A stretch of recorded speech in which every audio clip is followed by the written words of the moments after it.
Hello, Kobe lang.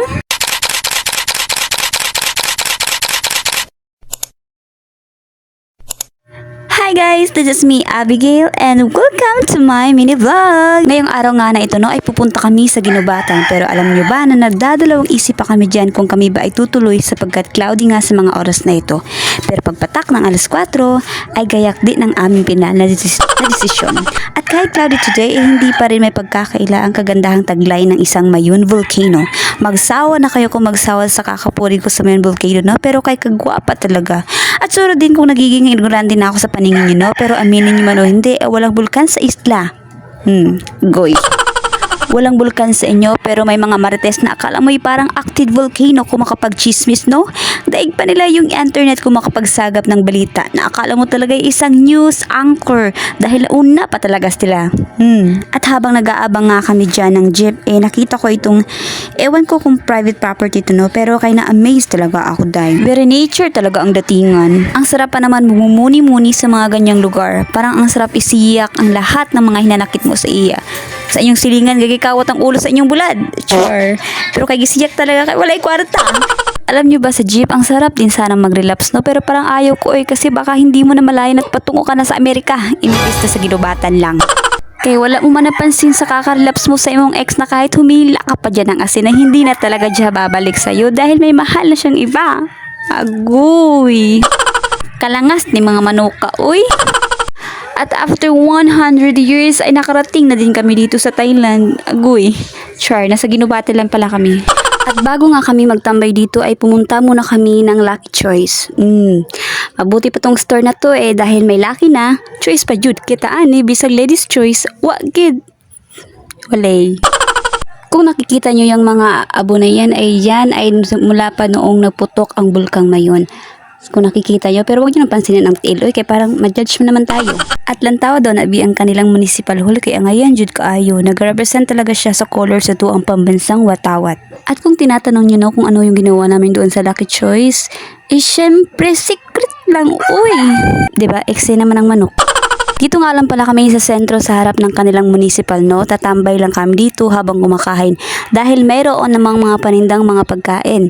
At hindi ko rin naman nakuha ng kanina dahil kami ay nagmabandali at hindi ko na kayang mag-video dahil may mga hawak din akong pagkain. Siyempre, unahon natin ang pagkain, no? Alam niyo ba dito ay parang naalala ko ang sosyal doon sa Masbate. Ako lang ba or kayo din na mayroong similarities itong dalawang ito? Kung hindi man kayo agree, di bahala mo. Char lang, uy. I like to eat, eat, eat, eat, eat, eat, eat, eat, eat, eat, eat, eat, eat.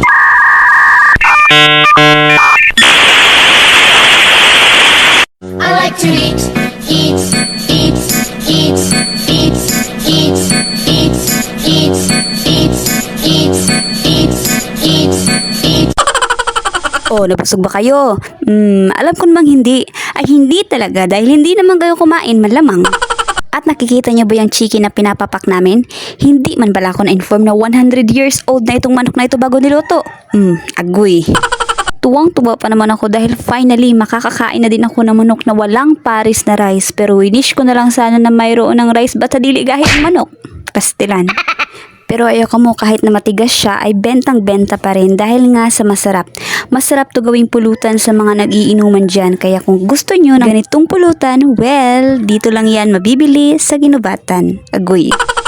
Sinubukan talaga naming ubusin mula ni auntie bago mag-picture, no? Pero hindi talaga matabang. Si ate Idang nag-ugtas na sa amo kaya nag-picture gani. Pero kami kay ate pa nag-uusap ihapon sa nina manok.